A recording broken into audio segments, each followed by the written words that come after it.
Сәлем достар, менің YouTube каналыма қош келдіңіздер. Бүгін сіздермен екі ағзаттан тұратын үй жағдайында балмұздақ жасап үйренетін боламыз. Егер сіз менің каналыма тіркелмеген болсаңыз, міндетті түрде тіркеліп, қоңыраушаны басуды ұмытпаңыз.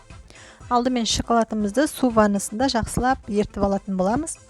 Дайын шоколадымызды суытып, осылай дәл видеодағыдай стаканымызға құйып, жан-жағының бәріне жағып шығып, 15-20 минутқа морозильникке қалдырамыз.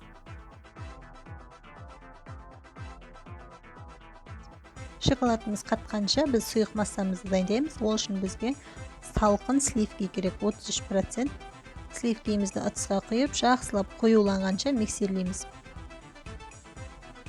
Видеодағыдай қою болған кезде дәмін шығару үшін шамалы ванилин қосып жібереміз және бір банка сгущенкамызды құйып, жақсылап миксерлеп, біркелкі масса шығарамыз.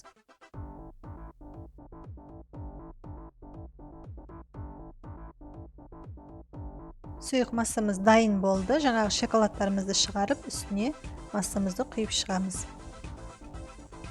Стакандарымызды видеодағыдай жақсылап сілкейміз, мороженныйымыз тығыздалу үшін. Пальчиклерімізді орналастырып, 4-5 сағатқа морозильникке қалдырамыз.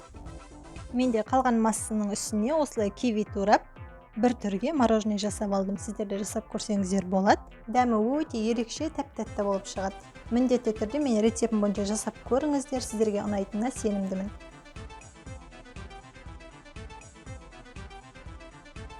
Мороженыйларымыз дайын, ас болсын.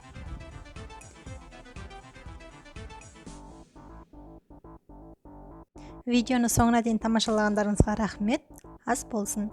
Видеом ұнаса, міндетті түрде менің YouTube каналыма тіркеліп, лайк басып, комментарий қалдыруды ұмытпаңыз.